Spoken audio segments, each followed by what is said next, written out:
Hey, what's up? It's Andrea. It's Friday, August 1st, 3:30 p.m. It's a new month. I'm starting the month off really messy and confused, and there's a lot of things going left, but I'm still all right. Anyways, it's a new month, but that's not the point of this video. The point of this video is I heard a podcast recently. If you like listening to podcasts, I'm really big on mindfulness. This is what this channel is all about, other than like silly lifestyle vlogs sometimes. I really am big on mindfulness. A good podcast for that is Hidden Brain. I love it. It's all about kind of thinking about the way that we perceive our reality, how we perceive life, how we regulate ourselves, and the complexity of like humanity. So the most recent episode I listened to was all about narratives. I am a history major. I am a historian. I've also just been working on mindfulness for a few years now personally. So I'm not any sort of professional. I am 23. Okay, what the heck? I am 23. So I'm not a pro at anything. But throughout these last few years, especially these last 3 years, I've been really big on my character development and being intentional about the person that I am and how I show up for myself and for other people. And the most recent episode was all about narratives. So that was really special to me. That topic is really important to me because as a history major, as a person who's big on mindfulness, I have learned that the reality is heavily shaped by narratives, the stories that either we create and we tell ourselves, or the stories that we are fed and that we learn. That's how we think the world is, right? Like that's how we think about history. That's how we think about our own history. That's how we think about other people, is through storytelling. And that doesn't mean that something is necessarily false, but it is, it's given, it's fed in a certain way for a certain audience. For example, in a history context, when we look back at documents, because those are they just objectively exist. Documents, papers, all of those things exist on their own. We can look at it two ways. We can look at it from the past in the sense of, okay, who wrote this and for who are they writing it to? Like, who is the audience of this document? And now us in the present, looking at this historical document, thinking about, okay, who wrote this to who, thinking about those things, but it's also like, I have this info now. How do I want to present it to other people? How do I want to create a story out of this? Do I want to make this a good thing, a bad thing, a complex thing, whatever? And that is the same for our own lives and for our own experiences. And that's probably a whole other video that I will make. But this one, I want to focus on something that stood out to me in that podcast episode, which was, not only does the story itself matter, because I already kind of knew a little bit about that and the importance of the storytelling itself, but also being careful about where we reference the beginning and the end of those stories. So really, this is about the creation and the ending of a narrative that we tell ourselves, whether it's about our lives or an event or whatever. That's how we understand something to be good or to be bad, right? Sometimes stories can have a good beginning and a bad ending, or a bad beginning and a good ending, or right? Like the possibilities are endless, and the possibilities are all up to ourselves, depending on where you want to start that story and where you want to end it when you share it or when you tell it to yourself or when you remember it.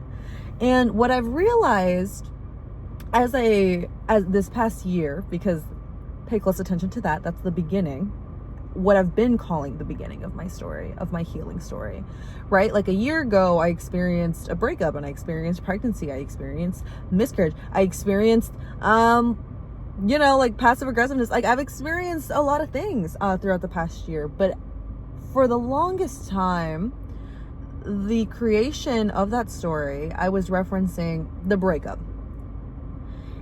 when I was talking about my healing and my past self, who I was, and things of that nature.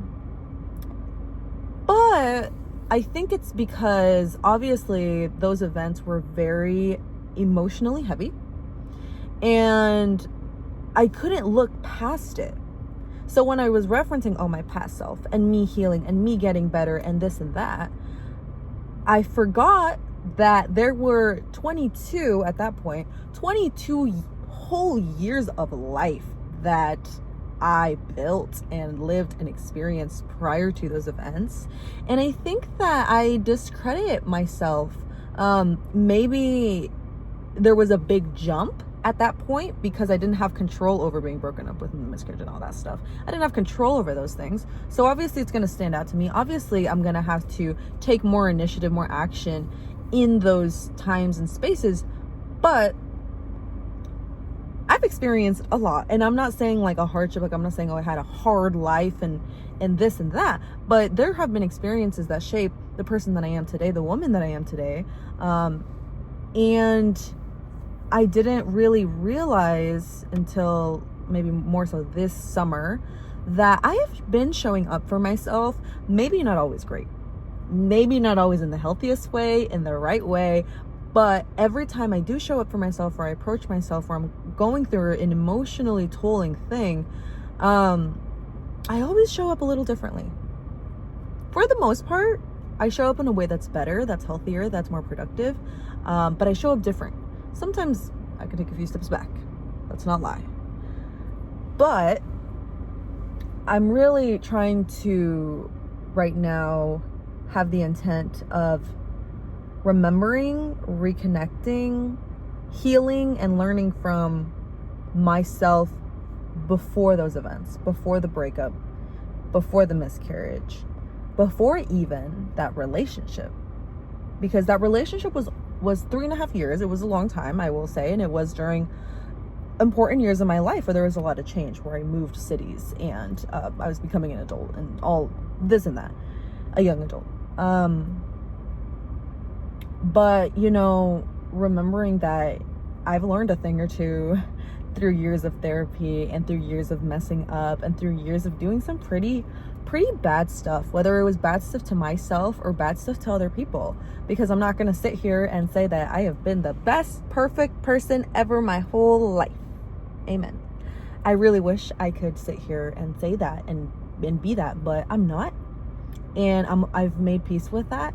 But that's kind of like my intention right now, is understanding that my story doesn't have to start at the end of that romantic relationship.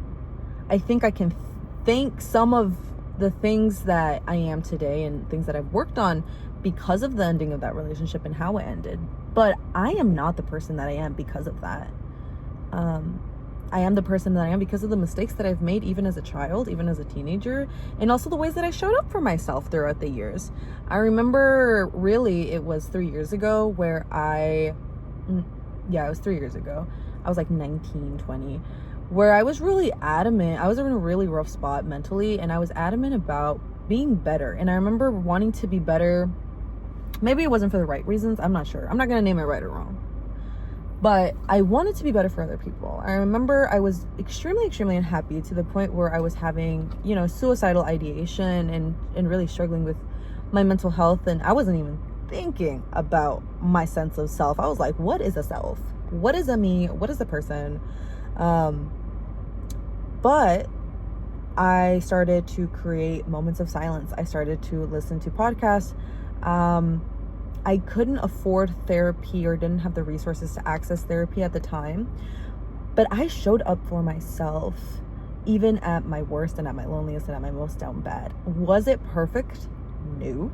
I messed up so much, and I didn't realize, my lifestyle played a big factor into it. But I want to start giving credit to that girl, to the girl, aside from the relationship, aside from like being a girlfriend or being an ex-girlfriend, it just being me.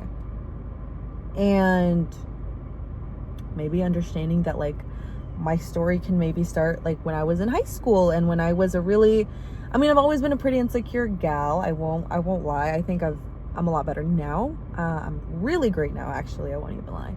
But I really heavily struggled with a physical insecurity, and it was so bad that it started to affect my character and how I viewed the world and how I viewed myself and how I treated other people. And so remembering that, like, I struggled with more than just heartbreak and loss, but also kind of a continuous, like, chase for something, like a chase for fulfillment. I've never really been fulfilled growing up, other than, like, I've had my encounters with God personally, and those moments have been so special to me, and they have been a motivating factor for me to want to get better, if I'm being genuine. I understand that, you know, not everyone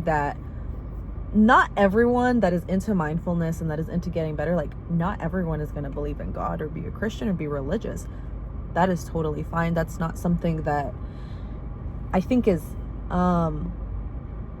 necessary to be a good person and to be better and to love. Do I think it helps? Yes, and I can make a whole other video about that, but that's not what this is about. Amen, though. I love you, God.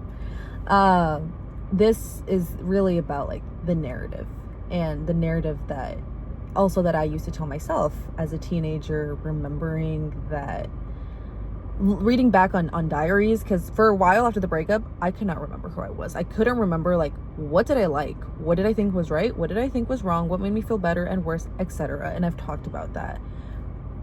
So I heavily am relying now. I mean, now my memory's gotten a little bit better as I'm detaching from emotions. But for a while, I was relying on, like, my old diary entries, maybe some videos I could get my hands on.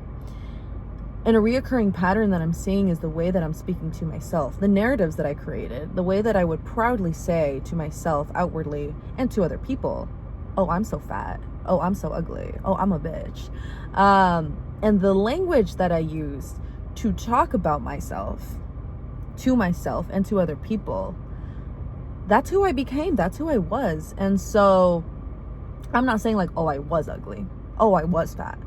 And even then, it's like, I don't know. I just have some negative connotations with a lot of things. But that became my entire reality, and I couldn't see any other way out. Not because I wanted to live there, not because I wanted to be those things, but because that's who I told myself I was from the jump. From, like, some of my earliest memories of being a kid and a teenager. I think I remember, like, I've talked about this with a friend, like, oh, have you ever been bullied, and for what? The first time I was ever bullied was for my nose. My nose arched. I got a big little Mexican nose, and I'm proud of it and I love it. But that was one of the first things that I got picked on for. And so to compensate for that, I was like, well, yo no me voy a dejar. Like, I'm not gonna let people be mean to me. So I started being mean to people first so they can get me. And I think that, I'm not saying, like, that was the start, that's what started it, but it was like a defense mechanism that I would continue to carry on until pretty late teens, like 18, 19, until I learned, wait, I could be nice to people. What the heck? So yeah, and I guess that's just food for thought. I'm just here to talk about the importance of that, because it's really changed the way that I can view not only my own life and life itself, but also how I can perceive others, right? When I can understand that, you know, the person that broke up with me, for example, there's more to them just breaking up with me, right? There were events that led up to them feeling some type of way and then taking that action. And I know that because I've been in that position before, where I've been in another long-term relationship or a relationship, and there were events that were happening in which I had to take action before that action, right? I am more than just, oh, I broke up with you. I am the pain that I experienced and the uncomfortability that I experienced and this and that. And so helping, you know, thinking about the narratives that we create and where it stops and where it starts also helps us really contextualize the people in our own lives and the people that are no longer in our lives. And I feel like that's important for some kind of unification and in society and in humanity. And I think that's always important. Oh my God, there's a man right there. I hope he's not hearing me. Okay, actually, I don't care. Write this down. Write this down right now. Clock it. No, I'm just kidding. Okay. Anyways, I'm done yapping. Just food for thought. Thanks for being here if you watched the whole thing. If you didn't, sorry. I had a great time. Take care of yourself, and I'll see you in the next video. Oh, and I'm going to link the podcast episode, the Hidden Brain episode, in the bio, because I don't know it off the top of my head.